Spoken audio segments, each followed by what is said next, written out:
नमोस्तु नमो अरिहंताणं नमो सिद्धाणं नमो ऐर्याणं नमो वज्रायाणं नमो लोये सव्यसाहुणम्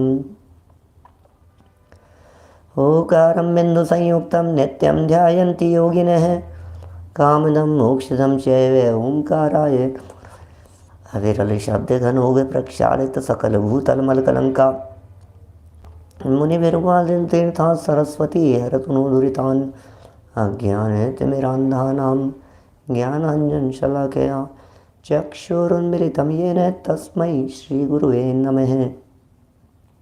श्रीपरं गुरुवे नमः। परम्पराचार्य गुरुवे नमः।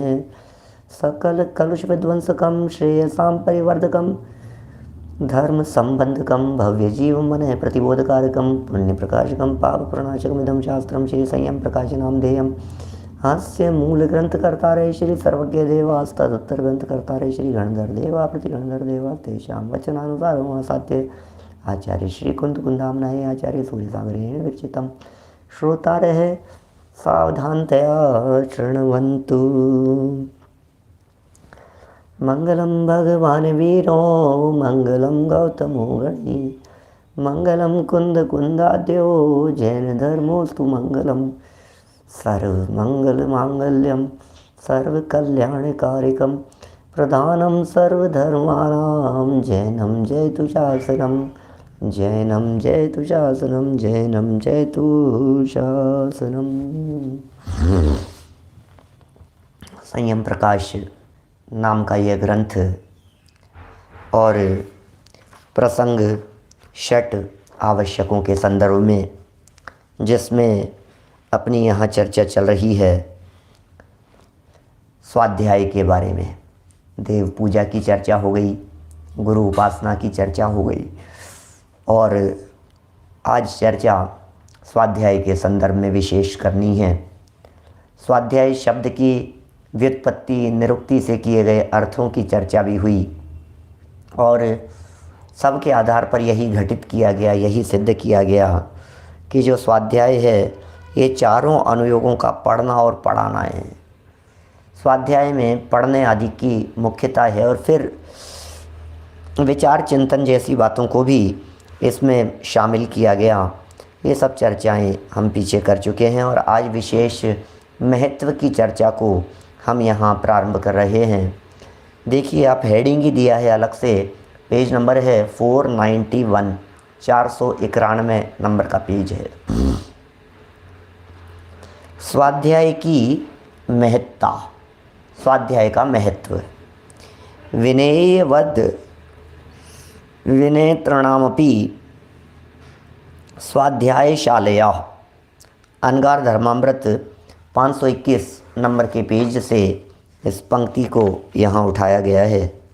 फिर विना विमर्श शून्यधिर दृष्टेयन धायते ध्वनि, ये सागार धर्मामृत पृष्ठ 44 से ये पंक्ति ली गई है।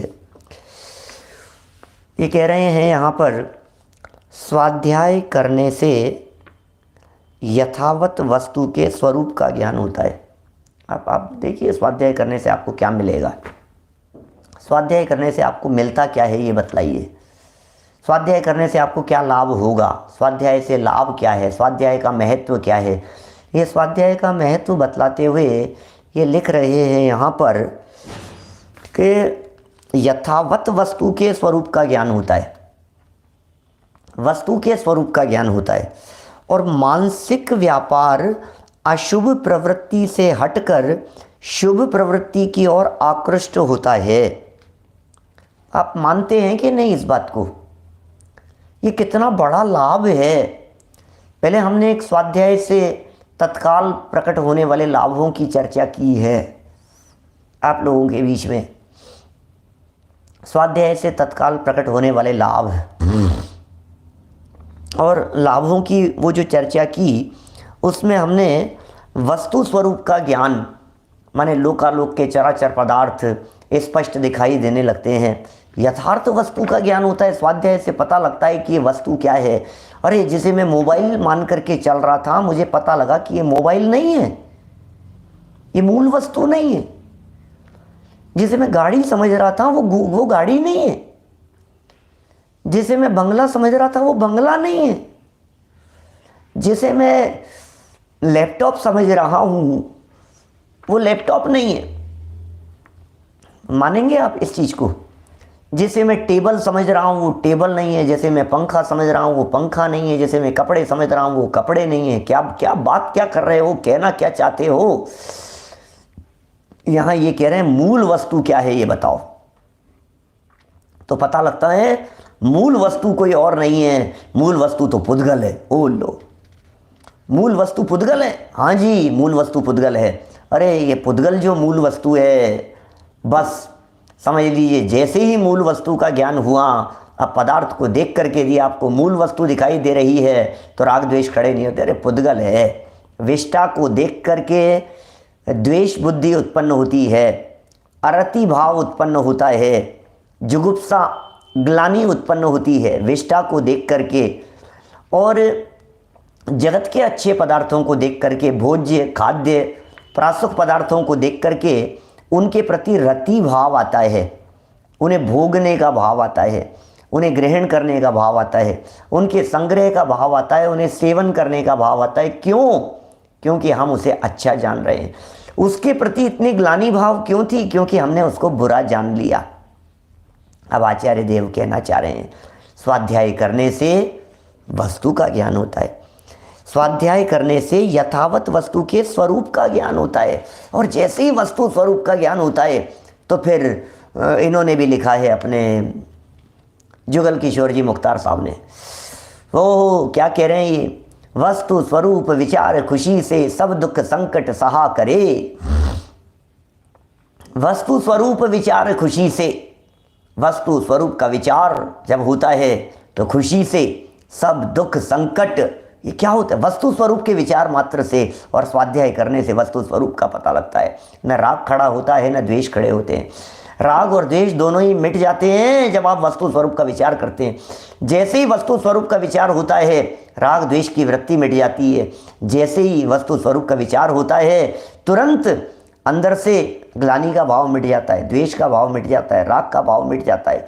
ये कैसे मिट गए हैं? विचार तो करो बंधुओं, एक बार गंभीरता से विचार करो। ये कितना बड़ा लाभ है। ये जिस लाभ की यहाँ चर्चा कर रहे हैं, ये लाभ कितना बड़ा है, इसके बारे में गंभीरता से विचार करना।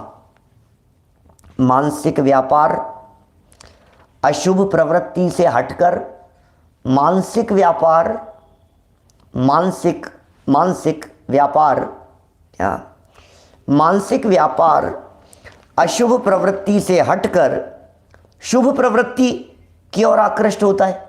अजू भैया बोलो।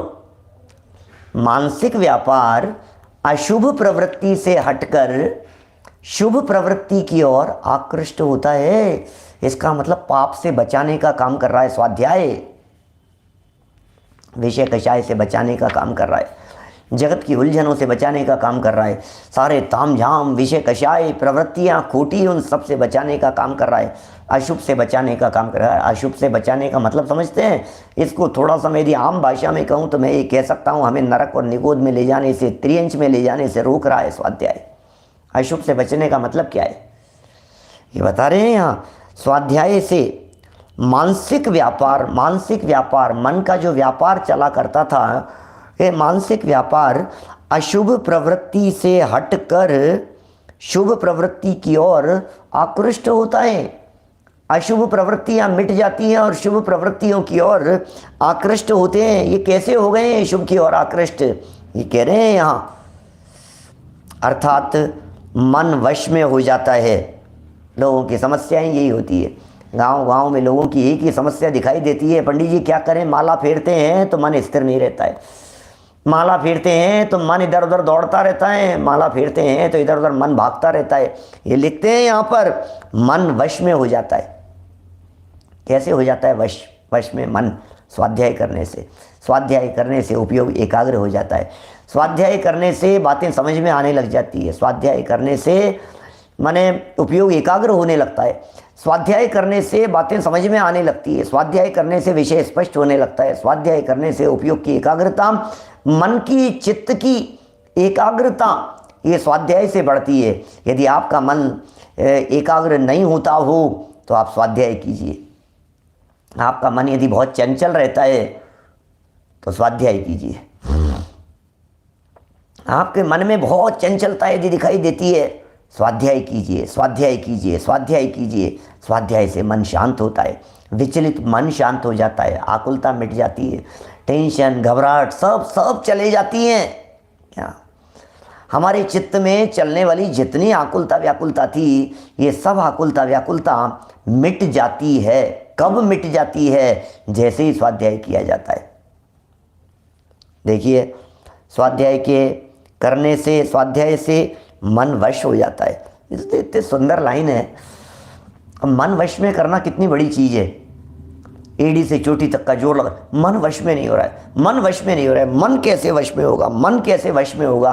मन वश करने की विधि बता रहे हैं।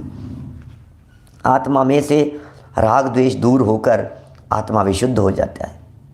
ओह, आत्मा में से राग द्वेष दूर हो जाते हैं और आत्मा विशुद्ध हो जाता है स्वाध्याय करने से। कि हाँ, हर विवाद का हल हो सकता है जनवाणी के द्वारा, हर विवाद का हल हो सकता स्यादवाद के द्वारा, हर विवाद का हल हो सकता स्यादवाद के द्वारा। सारे विवाद मिट जाते हैं, सारे झगड़े मिट जाते हैं, सारे विकल्प मिट जाते हैं, सारी टेंशनें मिट जाती हैं, धुल जाती हैं। ये लिख रहे हैं यहाँ, राग द्वेष दूर होकर आत्मा विशुद्ध हो जाता है। स्वाध्याय के करने से राग, क्रोध, मान, माया, लोभ आदि पापों से आत्मा परान्मुख होता है। करो तो सही स्वाध्याय। नहीं राग में कमी आए तो कहना, स्वाध्याय करो तो सही। नहीं क्रोध में कमी आए तो कहना, अरे पंडित जी बहुत स्वाध्याय करते हैं तो फिर भी इनका क्रोध कंट्रोल में नहीं। अरे भाई, कितनी देर, मैं हमेशा कहता हूँ, बार बार कहता हूँ, कितनी देर चलता है वो स्वाध्याय का बल है। गायब हो जाता है 2 मिनट में, चलता ही नहीं है, टिकता ही नहीं है वो। ये लिख रहे हैं, ये स्वाध्याय का फल है। ये स्वाध्याय करने से क्रोध चला जाता है, घमंड चला जाता है स्वाध्याय करने से। क्योंकि अभी जो घमंड दिखाई दे रहा था, ये घमंड कितनी देर चलने वाला है? 2 मिनट जैसे ही स्वाध्याय की बात उपयोग में आती है, ज्ञान में आती है, ज्ञान का विषय बनती है, लगता है किसका घमंड कर रहा है, कि कौन सी सुविधाओं का घमंड कर रहा है, कौन से साधनों का घमंड कर रहा है। 1 सेकंड में देखना बंद हो जाता है, देखते देखते देखना बंद हो जाता है, सुनते सुनते सुनना बंद हो जाता है, बोलते बोलते जबान बंद हो जाती है, बोलना बंद हो जाता है। किस बात का घमंड कर रहे हैं? किसका घमंड करें बताओ तो सही। ये सब स्वाध्याय करने से तुरंत पता लगता है किस बात का अहंकार करूं मैं। ये सारी घटनाएं साफ साफ दिखाई दे रही है, होता स्वयं जगत परिणाम जब समझ में आ रही है बात। देखिए, यदि स्वाध्याय करके भी जीवन में परिवर्तन नहीं हुआ, विचारों में परिवर्तन नहीं हुआ, आपके उपयोग में परिवर्तन नहीं हुआ, तो फिर क्या मतलब है? फिर इसका मतलब वो स्वाध्याय हुआ नहीं है। क्रोध, मान, माया, लोभ, सारी चारों ही प्रकार की कषायें ले ली है यहाँ पर। तो चारों ही प्रकार की कषायों को यहाँ ले लिया है। राग भी ले लिया है, क्रोध, मान, माया, लोभ भी ले लिए हैं।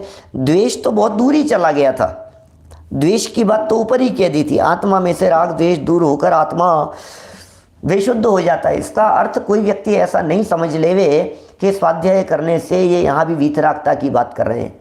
वीतरागता नहीं है, लेकिन वीतरागता के सन्मुख होता है। ये बहुत बड़ी उपलब्धि है। अभी वीतरागी होगा तब होगा, गुणस्थान चढ़ेंगे, गुणस्थान परिमाण में जैसे जैसे आगे बढ़ेगा और जब वीतरागी होगा तब की बात तब देखी जाएगी। अभी मैं वो बात नहीं कहता, लेकिन कम से कम स्वाध्याय करने से वर्तमान समय में ये जीव वीतराग के सन्मुख तो हुआ। जैसे सम्यक सन्मुख कहा गया है, ये आत्म सन्मुख होना, सम्यक सन्मुख होना, वीतराग भाव के सन्मुख होना, आखिर ये बातें यहीं से तो सिद्ध होगी ना। स्वाध्याय से ही तो सिद्ध होगी, स्वाध्याय से ही तो घटित होगी ना ये बातें। तो आत्मा में से राग द्वेष दूर होकर आत्मा विशुद्ध हो जाता है। स्वाध्याय करने से राग, क्रोध, मान, माया, लोभादिक पापों से आत्मा परान्मुख होता है। ओहो, कल्याण मोक्ष के मार्ग सम्यक दर्शन ज्ञान चारित्र में प्रवृत्त होता है, स्वाध्याय से ही मैत्री बढ़ती है। ओह, कितना सुंदर लिखा है। ये सब प्रकरण कहाँ कहाँ से प्रमाण ला करके हमारे सामने प्रस्तुत कर दिए हैं। यही असली लाभ है। मैं कहता हूँ अभी स्वाध्याय करने से आपको ये लाभ बतला दिया जाए। जितने लोग आज के स्वाध्याय में आए हैं, आपको पता नहीं है ना, अभी स्वाध्याय पूरा हो जाने के बाद एक घोषणा करने वाले हैं। सब लोग यहाँ पर अपना एड्रेस डालिएगा, सबके पास में एक एक गोल्ड की चेन भेजी जा रही है, डिस्पैच कर रहे हैं कल से। अरे यार, हम तो स्वाध्याय में आज पहली बार ही आए थे, हमारी तो किस्मत खुल गई। कैसे खुल गई किस्मत? लाभ हो गया, गोल्ड चेन पहुँच रही है घर पर। क्या क्या क्या बात कर रहा है? ये लाभ दिखता है इस व्यक्ति को, इसको ये लौकिक लाभ ही लाभ दिखाई देते हैं, इसे संपत्ति का लाभ ही लाभ दिखाई देता है, इसे नोट का लाभ ही लाभ दिखाई देता है, इसे डॉलर का लाभ ही लाभ दिखाई देता है। इसे ये लाभ दिखाई नहीं देता है कि कशाइयों की मंदता हुई। क्या मैंने आपको नहीं मिली है यदि गोल्ड की चेन, तो आप बताइएगा, पहुंचाएंगे आपके पास में। अच्छा पंडित जी, आप गोल्ड की चेन पहुंचा रहे हैं, सबके पास में पहुंचा रहे हैं। हाँ, गले में ये गोल्ड की चेन पहना रहे हैं आपको। कौन से गोल्ड की चेन पहना रहे हैं? ये रियल गोल्ड की बात कर रहे हैं, ये असली सोने की बात कर रहे हैं, ये प्योर 24 कैरेट माल की बात कर रहे हैं आपके पास में। ये 24 कैरेट है, ये जो शुद्ध आत्म तत्व की चर्चाएं हैं। स्वाध्याय करने से आत्मा की शुद्धता का पता लगता है, स्वाध्याय करने से अपनी शुद्धता का पता लगता है, स्वाध्याय करने से अपनी प्योरिटी का पता लगता है। पता ही नहीं लगता है हमारे को। ये स्वाध्याय करने से हमें मालूम चलता है कि रियल वे में ये असली सोना है हमारे पास में। ये बता दिया, ये कषाय घट गई क्या? ये लाभ नहीं है। विषय आसक्ति घट गई क्या? ये लाभ नहीं है। भोग आसक्ति घट गई, ये क्या लाभ नहीं है? क्या वो लोग ये कह रहे हैं भाई साहब, यहाँ 5 लोग सुन रहे हैं, एक ही मोबाइल में बैठ करके चैन किसको मिलेगी? अरे सबको चैन मिलेगा, चैन मिलेगी ऐसा कहने से कन्फ्यूजन हो गया। लेकिन मैं तो साउथ इंडियन लोगों की हिंदी भाषा में बोल रहा था, आपको चैन मिलेगी। यदि योगेश जी साहब मैं इसको शुद्ध हिंदी में कहूँ तो मैं ये कहूँगा, स्वाध्याय करने से आपको चैन मिलेगा। अब बोलो, आप क्या कहना है?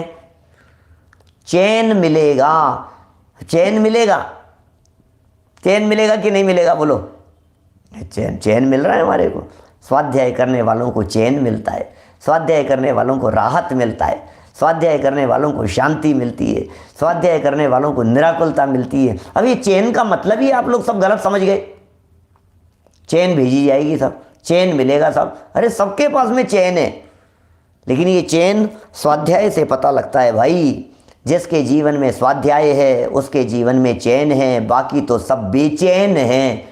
जिसके जीवन में चैन नहीं वो बेचैन है। जैन की व्याख्या की ना इस तरह की, लेकिन गोल्ड की नहीं है। बोलो।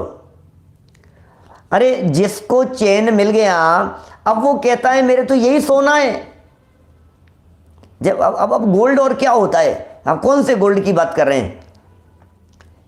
यहां जिस गोल्ड और जिस चैन की मैं चर्चा कर रहा हूं, ये जिन धर्म तो रियल सोना है। आप सोने के व्यापारी हैं तो हम भी सोने के पारखी हैं। हमें यहाँ जिनवाणी में खरा सोना मिल गया है, प्योर सोना मिल गया है। और ये जो सोना यहाँ जिनवाणी माँ हमारे को देती है, इस प्योर सोने से चैन मिलता है। आप सोने का चैन बना देते हैं, हम सोने से चैन ले लेते हैं। सोने की चैन, इस सोने से चैन मिल जाता है। देखिए क्या क्या लिख दिया, कल्याण होता है भैया, कल्याण होता है। इससे कल्याण की प्राप्ति होती है, मोक्ष के मार्ग की प्राप्ति होती है, सम्यक दर्शन ज्ञान चारित्र में प्रवृत्त होता है। ये सब स्वाध्याय का फल है। रत्नत्रय मिलना ये स्वाध्याय का फल है। दर्शन ज्ञान चारित्र की प्राप्ति होना ये स्वाध्याय का फल है। स्वाध्याय से रत्नत्रय की प्राप्ति होती है, स्वाध्याय से रत्नत्रय की उपलब्धि होती है। स्वाध्याय करने वाले जीव को के जीवन में रत्नत्रय गिफ्ट में मिलते हैं। आप स्वाध्याय कीजिए, आपके घर में रत्नत्रय का पदार्पण होगा। अभी तो हम बात कर रहे थे गोल्ड की, सोने की बात कर रहे थे। अभी तो हम बात कर रहे थे चैन की, अब हम बात कर रहे हैं स्वाध्याय करने के फल में आपको अल्पकाल में रत्न मिलेंगे। अच्छा, कितने दिन में मिलेंगे?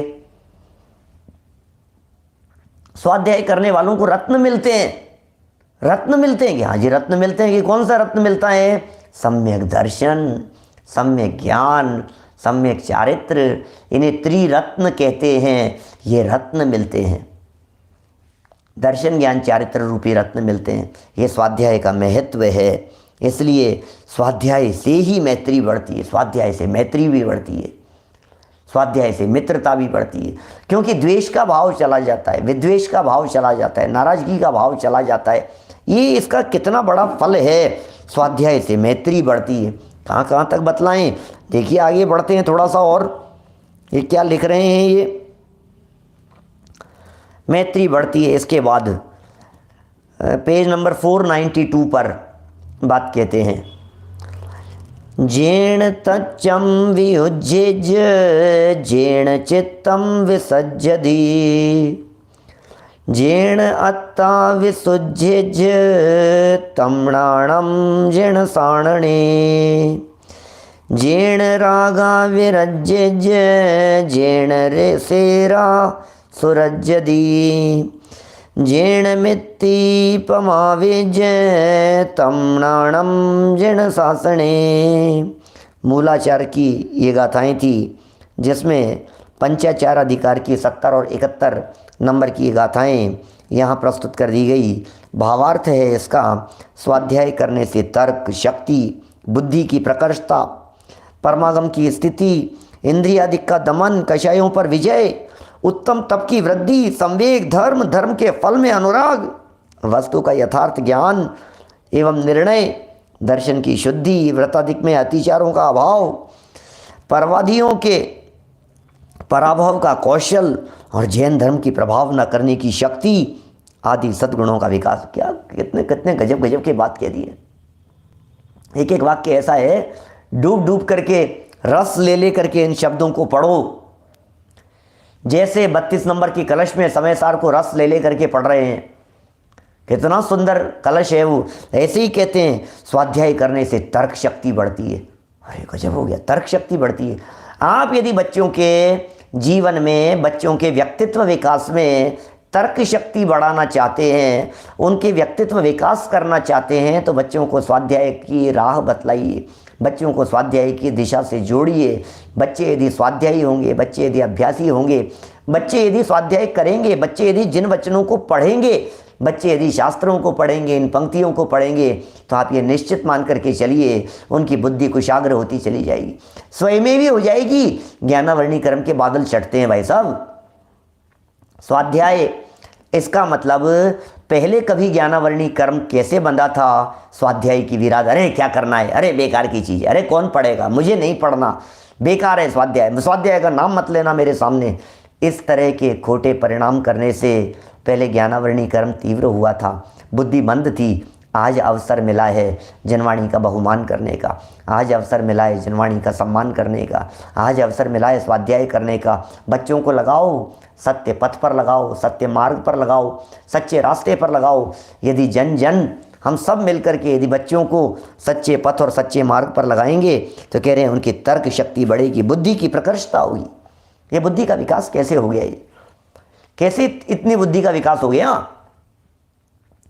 हमें तो लगता ही नहीं था, क्या हमें तो लगता ही नहीं था, ये तो ना समझता बिल्कुल। अरे आपको पता नहीं है, अरे क्या विकास हो जाता है थोड़े समय में ही। आपको स्वाध्याय करने से थोड़े समय में ही आपको ये बड़ा महिमा आने लग जाएगी, उसका विकास हो जाएगा, बुद्धि का, क्षयोक्षम का, शक्ति का, सामर्थ्य का। ये सब ये जो ज्ञान के जो बंद दरवाजे हैं, ये सारे दरवाजे खुल जाएंगे, बशर्ते कि रुचि पूर्वक स्वाध्याय करना, मन लगा करके स्वाध्याय करना। मैं नहीं कह रहा हूँ स्वाध्याय के विशेष महत्व की चर्चा करते हुए। मूलाचार में आचार्य वट्टकेर कह रहे हैं, मूलाचार ग्रंथ लिख रहे हैं आचार्य वट्टकेर स्वामी। ये क्या लिख रहे हैं? ये मूल गाथा के अंदर बात कर दी है, स्वाध्याय करने से तर्क शक्ति बढ़ती है, बुद्धि की प्रकर्षता होती है। स्वाध्याय करने से बुद्धि की प्रकर्षता भी होती है। कैसे प्रकर्ष होगी, अरे इनकी बुद्धि कैसे प्रकर्ष है, इनकी बुद्धि कैसे तीक्ष्ण है, बुद्धि में कैसे धार लगे। बुद्धि को धार लगाने की जरूरत है। ये बुद्धि है ना, ये बुद्धि, इसको बहुत धार लगाने की जरूरत है। बार बार में अभ्यास के इस बुद्धि पर यदि जोर नहीं दिया गया, देखिए जो व्यक्ति शरीर के जिस पार्ट को, जिस अंग को, जिस अवयव को बराबर रीति से उपयोग में लेता रहता है वो स्वस्थ रहता है। आजकल डॉक्टर्स कहते हैं आप उंगलियां हिलाते रहो, जैसे आप हिलाते रहो, पैर के पंजों को हिलाते रहो, आप एक्सरसाइज करते रहो। क्या कभी कभी ऐसे घुमाओ, अभी ऐसे घुमाओ, अभी ऐसे घुमाओ, अभी ऐसे करो। ये क्या चक्कर है? बोले नहीं, आप ब्रेन को उपयोग में लो, ब्रेन को भी उपयोग में लो, शांगों को भी उपयोग में लो। आप ज्ञान का उपयोग ही नहीं कर रहे हो आप कुछ भी। मैं देखता हूं दुनिया भर में लोगों को, मुझे ऐसा लगता है पढ़े रहते हैं टीवी के सामने बच्चे, कुछ नहीं है, कोई ज्ञान का उपयोग नहीं करना। 5-5, 10-10 साल के बच्चे, छोटे छोटे से बच्चे मोबाइल लेकर के पढ़े हैं, बस पढ़े रहो, बस मोबाइल लेकर के पढ़े रहो, कुछ नहीं, कोई काम नहीं। वहीं आकर के मम्मी खाना खिला देवे, वहीं आकर के रोटी, वहीं पानी, वहीं सब कुछ, वहीं बस मोबाइल, बैठे आलसी प्रमादी। अरे भाई तू उपयोग कर, थोड़ा सा पढ़ने में उपयोग लगा, सुनने में उपयोग लगा, याद करने में उपयोग लगा, सीखने में उपयोग लगा, खोजने में उपयोग लगा, देखने में, ढूंढने में। ये सब स्वाध्याय की प्रकारांतर है क्या? ये सब स्वाध्याय के ही प्रकारांतर है। इससे बुद्धि का विकास होगा, क्षेयोपशम का विकास होगा, आपका आईक्यू लेवल बढ़ेगा। कैसे बढ़ेगा आईक्यू लेवल? पहले के समय में, आप हमारे ज़माने की, पुराने ज़माने की यदि अपन बात करें, न्यूज़पेपर में पहेलियाँ आती थी, पहेलियाँ देखो, पहेलियों को सॉल्व करो, पहेलियाँ पूछो एक दूसरे से, ज्ञान खुलता है, बुद्धि खुलती है। ऐसा अचानक थोड़ी ना होता है। बाजार से बैट खरीद करके लाया तो डायरेक्ट खेलना थोड़ी ना शुरू कर देता है, उसके स्टॉक्स खोलता है कि नहीं, बराबर उसके देखता है, ठक ठक ठक ठक, फिर उसके बाद में फिर तब जाकर के वो शॉट लगाने के योग्य होता है। तो धीरे धीरे करके इस बुद्धि के विकास, बुद्धि की प्रकर्षता होती है। ये लिख रहे हैं स्वाध्याय करने से, स्वाध्याय करने का महत्व है, ज्ञान का विकास होता है, ऐसा विकास होता है ज्ञान का, धीरे धीरे करके सब बातें समझ में आने लगती है। सच में मैं इसलिए कहता हूं कि अभी ये ऑनलाइन समय में ये सारे दुनिया भर में ये इस तरह का एक जड़त्वपना आ गया है। जड़ के सामने रह करके वो जड़ी जैसे हो गए, जड़वत हो गए हैं पूरे दुनिया भर में लोग सब। बुद्धि की प्रकर्षता स्वाध्याय से होती है, तर्क शक्ति स्वाध्याय से बढ़ती है, परमागम की स्थिति ये स्वाध्याय से, परमागम की स्थिति का पता लगता है, आगम की स्थिति का पता लगता है, आगम कहाँ है, आगम की स्थिति का पता लगता है, परम आगम की स्थिति का पता। इंद्रियों का दमन होता है स्वाध्याय करने से। इंद्रियों के दास बने फिर रहे हैं, इंद्रियों के दीवाने हो रहे हैं, इंद्रियों के अधीन हो रहे हैं, इंद्रियों के परतंत्र हो रहे हैं, इंद्रियों के पीछे पड़े हुए हैं। बता रहे हैं इंद्रियों का दमन स्वाध्याय करने से होगा। करो जरा, इंद्रियों का दमन करो। बोलो क्या कह रहे हैं?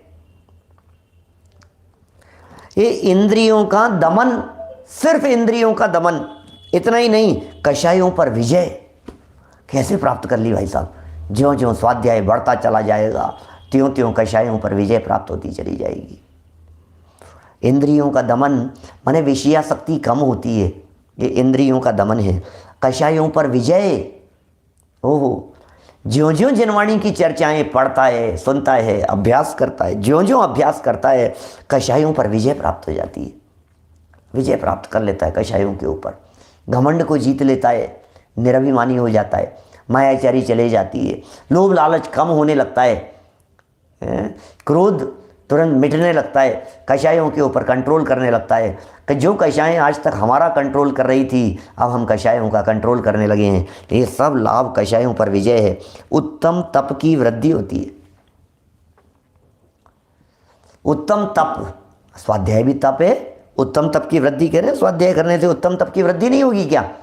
तप के बारे भेद हैं, उसमें अंतरंग तपों में प्रायश्चित, विनय, वैयावृत्य, स्वाध्याय, व्युत्सर्ग, ध्यान, स्वाध्याय, व्युत्सर्ग, ध्यान, स्वाध्याय ये तप है, ये तपस्याएं, स्वाध्याय करना तपस्याएं।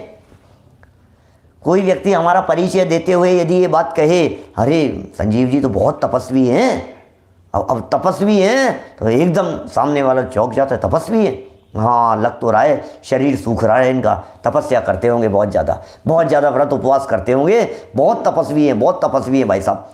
हो इन्होंने पिछले साल 2 साल के अंदर उन्होंने बहुत तपस्या की। अरे काय की तपस्या भाई, तुम जिसको शरीर सुखाने को तपस्या समझ रहे हो, ये तपस्या नहीं है, स्वाध्याय तपस्या है, स्वाध्याय तप है, ये असली तप है, ये रियल लेवल का तप है जिसकी खबर ही नहीं है। हम जानते ही नहीं, असली तप को तो पहचानते ही नहीं हम, वास्तव में तप किसका नाम है।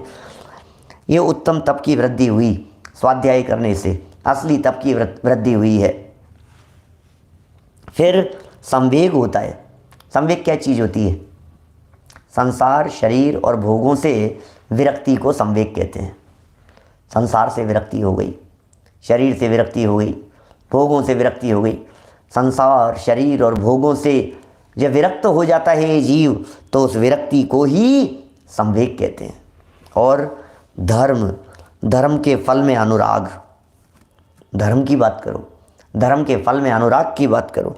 वस्तु का धर्म के फल में अनुराग होने लगा है, अब यही अच्छा लगने लगे हैं, अब यही जचने लग गया है हमारे को, धर्म भी हो गया है, धर्म के फल में अनुराग भी हो गया है, संवेग भी हो गया है। ये संवेग भी कोई कम चीज़ नहीं है, बहुत पावरफुल चीज़ है संवेग।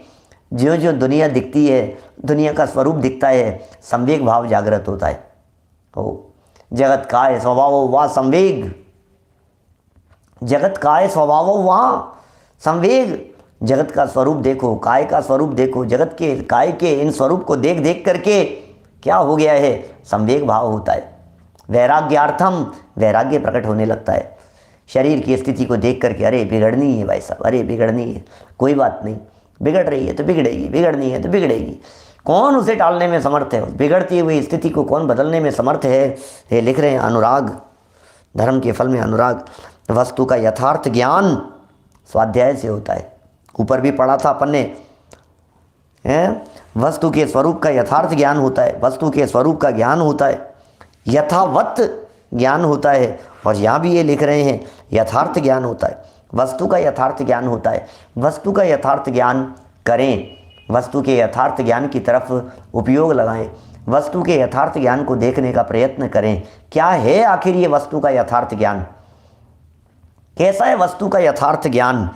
देखिए, वस्तु का यथार्थ ज्ञान एवं निर्णय, वस्तु का यथार्थ ज्ञान एवं निर्णय, दर्शन की शुद्धि, सम्यक दर्शन की शुद्धि भी कह सकते हैं, ये दर्शन की शुद्धि है। व्रतादि में अतिचारों का अभाव, ये सब स्वाध्याय से होगा। क्यों अतिचार लग रहे हैं? आपने व्रत लिया था, अतिचार क्यों लग रहे हैं? आपने व्रत लिया था, दोष क्यों लग रहे हैं? आपने किसी भी तरह का कुछ भी किया, आपको दूषण क्यों लग रहा है? बताओ तो सही। एक ही हेतु है उसके दूषण लगने का, एक ही हेतु है। वो क्या हेतु है दूषण लगने का? बोले एक ही हेतु है कि ना समझी में व्रत ले लिए थे, बिना समझे किए थे, इसलिए दोष लग रहा है, अज्ञानता के कारण हो रहा है। भाई यदि आपको पता होता कि ये व्रत कैसे करना है, यदि आपको ये पता होता कि ये तप कैसे करना है, यदि आपको ये पता होता ये कार्य कैसे किया जाता है, यदि अंदर से उस चीज़ के प्रति आसक्ति घटी होगी, यदि सच में उस चीज़ के प्रति आसक्ति घटी होगी, तो फिर कहते हैं बस हो गया ना तप, इसी को तो तप कहते हैं। और तप क्या चीज़ है? अंदर से यदि आपकी आसक्ति घट गई है तो अब अतिचार नहीं लगेंगे। आपने उसके स्वरूप को समझ करके यदि अंगीकार किया है, किसी भी बात को, किसी भी विषय को यदि स्वरूप समझ करके अंगीकार किया जाता है, तो फिर यहाँ लिख रहे हैं फिर वो अतिचारों का अभाव हो जाता है। ये स्वाध्याय का फल है, अतिचारों का अभाव हो जाना। बड़े सच में सचिन जी जोश जोश में ले लेते हैं प्रतिज्ञाएं बस, अब फिर थोड़े समय बाद में क्या होता है, फिर फुस हो जाती है। किसी ने प्रतिज्ञा दिला दी, थोड़े भावावेश में आ गए, थोड़े तो उत्साह में आ गए, जोश में आ गए, और फिर आकर के सब छोड़ छाड़ दिया। और फिर कह रहे हैं भाई ये क्या छोड़ छाड़ दिया तुमने? ये जो तुमने भावुकता में आकर के, भावावेश में आकर के जो तुमने छोड़ दिया, जो तुमने त्याग कर दिया है, हमें एक बात का जवाब दे दो, ये तुमने लिया तो क्यों था और छोड़ा क्यों है? बिल्कुल स्पष्ट है, यदि ज्ञान होता, यदि समझ होती, तो ज्ञान और समझ होने पर, बाकलीवाल जी, ज्ञान और समझ होने पर फिर छोड़ता नहीं। आपने आलू क्यों छोड़ा? 2-3 साल नहीं खाया मैंने भी, ऐसा कहते हैं लोग ऐसा कहते हैं। पंडित जी मैंने भी 2-3 साल नहीं खाया है, पंडित जी मैंने भी ऐसा नहीं किया है, फिर उसके बाद में फिर चालू कर दिया मैंने, फिर ऐसा ही चालू कर दिया। पंडित जी पहले मैं भी रात को नहीं खाता था, फिर मैंने खाना चालू कर दिया। तो तुमने रात को क्यों छोड़ा था? 99% लोगों की जो प्रतिज्ञा भंग हो रही है उसके पीछे का हेतु क्या है वो यहाँ बतला रहे हैं। आपकी प्रतिज्ञा क्यों नहीं निभ रही है उसके पीछे सबसे बड़ा हेतु यही है, स्वाध्याय नहीं है, स्वाध्याय नहीं है। स्वाध्याय से अतिचार टलते हैं, स्वाध्याय से अतिचार नहीं लगते हैं, स्वाध्याय करने वालों के जीवन में अतिचार नहीं होते हैं। वो अतिचारों से बचता है, वो दोष नहीं लगाता है, क्योंकि वो स्वरूप को समझता है। जो स्वरूप को समझता है उसे दोष नहीं लगा करते हैं। देखिए, वस्तु का यथार्थ ज्ञान एवं निर्णय, यथार्थ ज्ञान हो गया, निर्णय हो गया, दर्शन की विशुद्धि हो गई। दर्शन विशुद्धि ये भावना ही व्रतादि में अतिचारों का अभाव होता है। ओहो, परवादियों के पराभव का कौशल प्रकट होता है। आप पढ़ो तो सही, स्वाध्याय करो तो सही। आपको जो ये प्रश्न उठते हैं ना लोगों के खोटे खोटे, ये जो परवादियों के पराभव का कौशल, ये जो शब्द दिए हैं, इन शब्दों के अंदर कुछ विशिष्ट बात कहना चाहते हैं आदिश जी। इन शब्दों में कुछ विशिष्ट बात कहना चाहते हैं परवादियों के पराभव का। परवादी कौन है? परवादी जब लोग ये कहते हैं किसने देखा स्वर्ग, जब लोग ये कहते हैं अरे नहीं नहीं यही तो सूर्य है, जब यही तो चांद है, जब जब जब लोग ये कहते हैं यही तो जम्बूद्वीप है, जब लोग ये कहते हैं ये चाइना में ये आ गया है, विदेश क्षेत्र आ गया है, और इधर ये आ गया है, इधर इसी क्षेत्र का नाम तो ये है, इस क्षेत्र का नाम तो ये है, ये हिमालय का नाम ही तो हिमवंत पर्वत है, और ये गंगा नदी वही तो गंगा नदी है। भाई स्वाध्याय करने से पता लगेगा, स्वाध्याय करने से पता लगेगा वस्तु स्थिति का। ये सारी परवादियों का खंडन। लोग अरे किसने देखे स्वर्ग नरक, स्वाध्याय करो जवाब मिलेगा तुम्हारे को। किसने देखा पुनर्जन्म, स्वाध्याय करो जवाब मिलेगा तुम्हारे को। ये सब परवादी हैं। इस तरह की बातें करने वाले लोग इस धरती पर सब कौन हैं?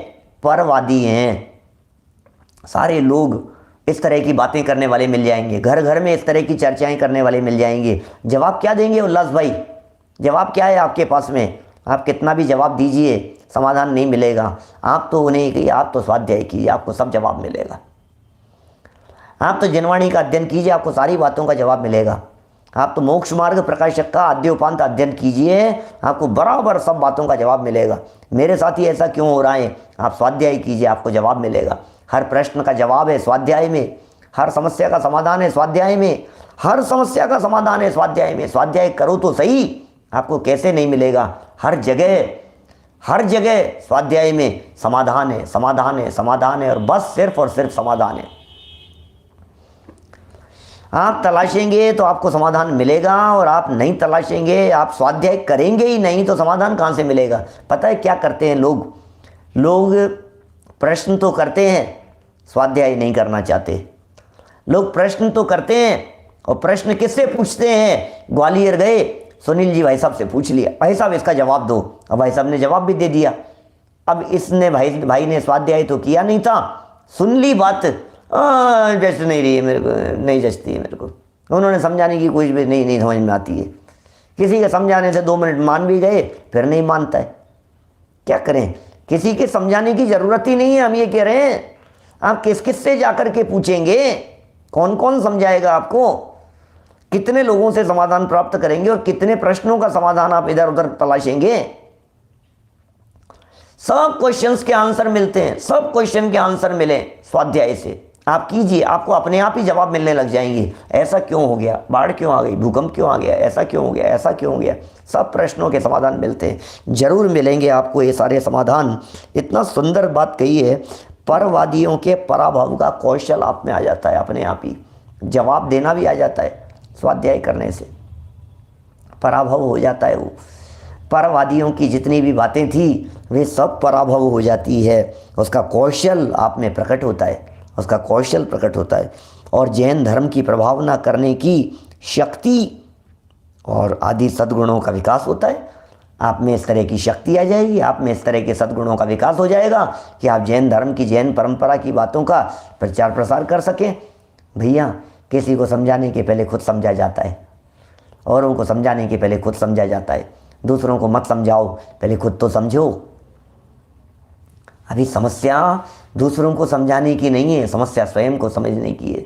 जब आप समझेंगे तो सब पराभव हो जाएंगे। आपको यही पता नहीं है कैसे समझाया जाता है, आपने समझा ही नहीं है और समझाने के मार्ग पर लग गए हैं आप। पहले समझो, ये समझने का मार्ग है। समझाना अपने बस की बात नहीं है, समझना अपने बस की बात है।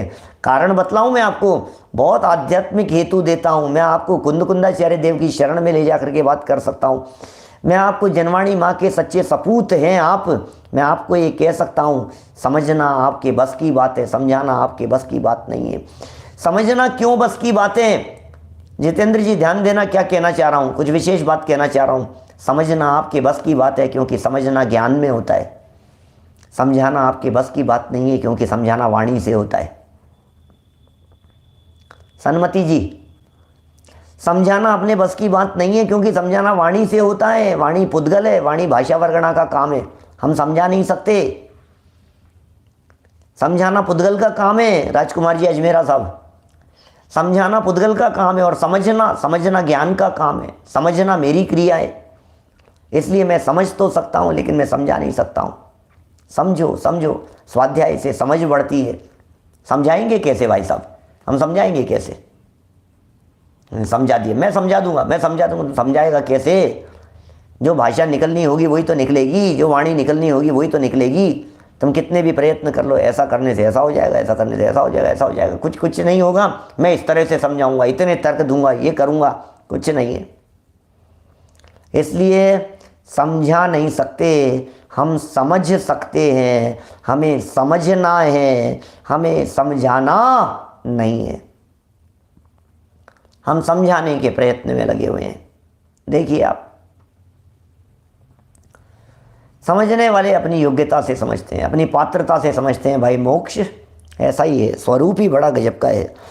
चलिए, परवादियों के पराभव का कौशल हो गया और जैन धर्म की प्रभावना करने की शक्ति, ये सहज ही जैन धर्म की प्रभावना करने की शक्ति आदि सद्गुणों का विकास होता है। यथा प्रज्ञातिशय है, प्रशस्तध्यवसायाध्यर्थम स्वाध्याय है। श्लोक वार्तिक पृष्ठ 497 का ये प्रकरण दिया।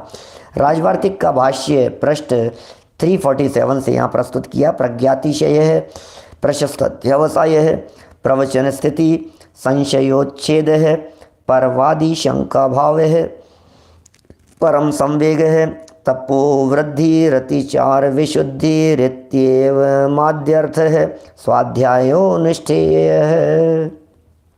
क्या कह रहे हैं? ये सब वही बातें कह दी है। स्वाध्याय से क्या क्या होता है? ये सब तप की वृद्धि होती है, संशय का निवारण होता है, परवादियों की संशयों का निराकरण होता है। ये सब बातें यहाँ कही। एक छोटा सा प्रकरण और यहाँ है, उसे भी मैं अभी यहीं संपन्न कर रहा हूँ। स्वाध्याय के लिए समय कौन सा होना चाहिए?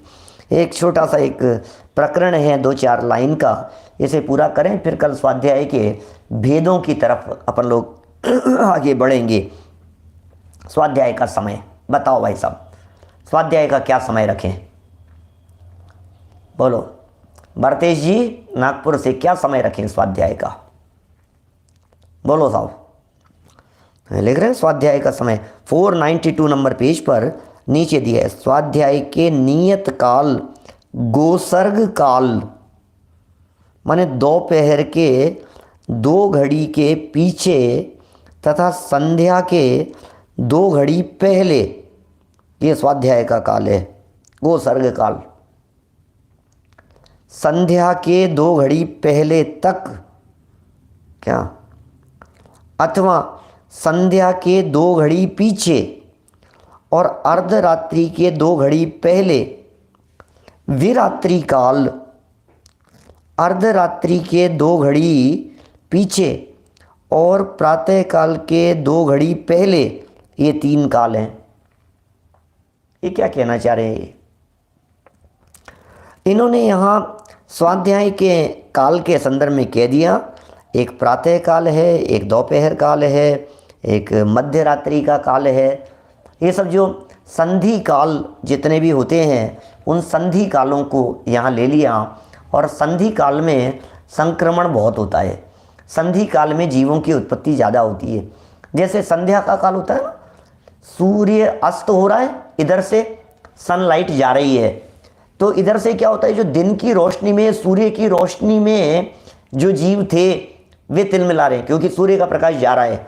और रात्रि हो रही है तो नए जीवों की उत्पत्ति हो रही है, तो उनका परस्पर में घर्षण होता है। वो उत्पत्ति के काल, वो समय ही ऐसा है, वो संधि काल, वो संधि काल है इस तरह का। उसमें बहुत सारे जीवों का घात होता है, हिंसा होती है, विराधना होती है। इसलिए कहते हैं कि वो जो समय है वो समय सामयिक का काल है। आप उस समय में विराधना मत करो, आप उस समय में कोई काम मत करो, आप उस समय में ध्यान करो, आप उस समय में साधना करो, आप उस समय में सामयिक करो, आप उस समय में चिंतन करो। आप उस समय में बोलो नहीं, चलो नहीं, दौड़ो नहीं, घूमो फिरो नहीं, काम करो नहीं, किचन में काम करो नहीं। तो क्या करें उस समय में? बोले उस समय में एकांत स्थान पे बैठ जाओ, बस संध्या का समय है।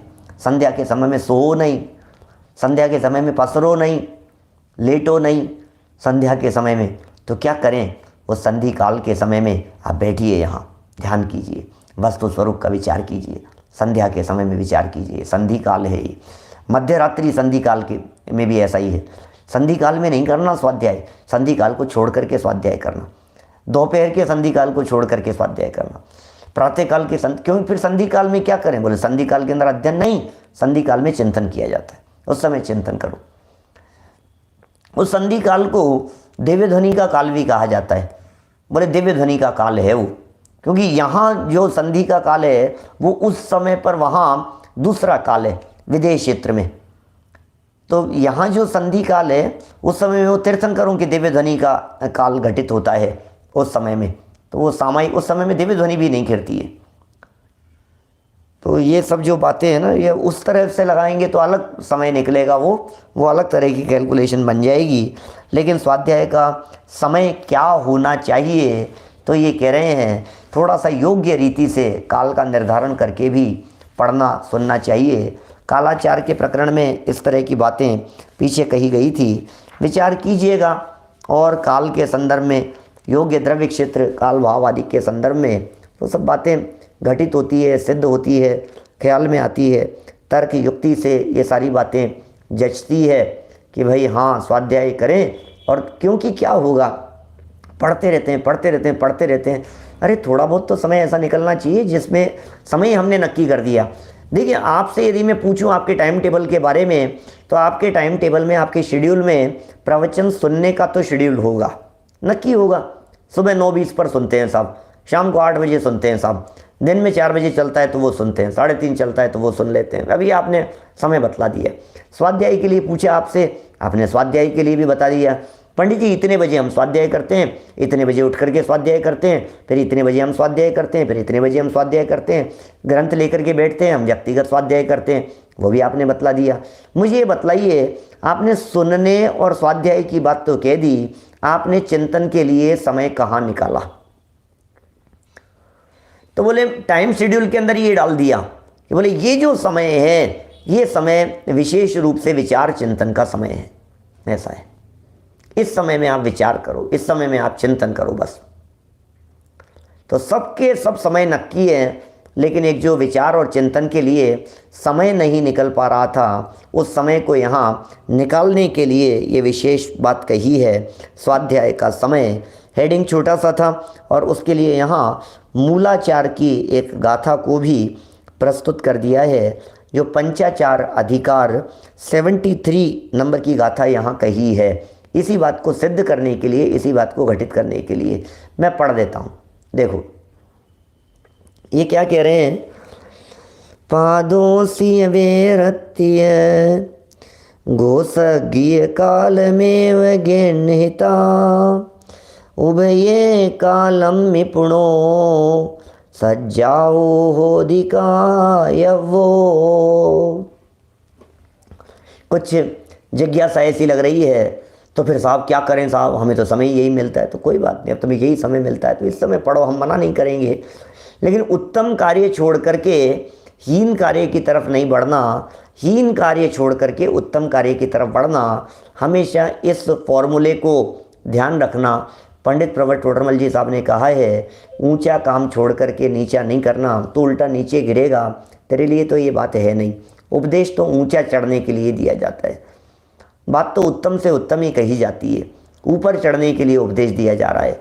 इसलिए हमारा तो ये कहना है कि आप स्वाध्याय को छोड़ करके सामायिक में लगो, स्वाध्याय को छोड़ करके चिंतन में लगो, वस्तु विचारत ध्यावते मन पावे विश्राम, उस लेवल तक पहुंचने का प्रयत्न करो। लेकिन यदि आप वो काम नहीं करते हैं तो हमने स्वाध्याय छोड़ने के लिए कही आपको अयोग्य काल में, और ध्यान आपने किया नहीं, चिंतन आपने किया नहीं, और आप टीवी चलाने लग गए, आप टीवी में के सामने बैठ गए, आप इधर उधर गप्पे लड़ाने लग गए, आप विषय कषाय की चर्चाओं में डूब गए, तो फिर क्या किया आपने? तो उल्टा ही अकार्यकारी होगा ना। तो जो बातें यहाँ स्वाध्याय के संबंध में कही जा रही है, इस स्वाध्याय के संबंध में कही गई बात को आप इस रीति से बराबर समझें कि ये जो काल स्वाध्याय का काल है, मैं इससे आगे बढ़ूँगा, मैं सिर्फ पढ़ता नहीं रहूँगा, मैं गहराई से चिंतन भी करूँगा, मनन भी करूँगा, मंथन भी करूँगा।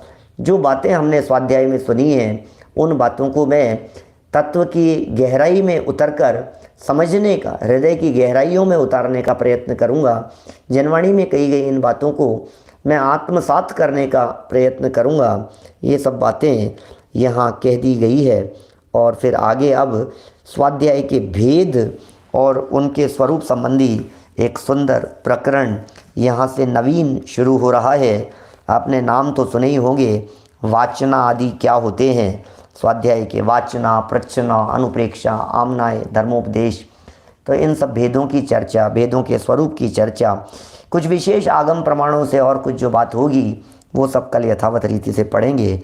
अभी की बात को यहीं विराम देते हैं। जनवाणी स्तुति।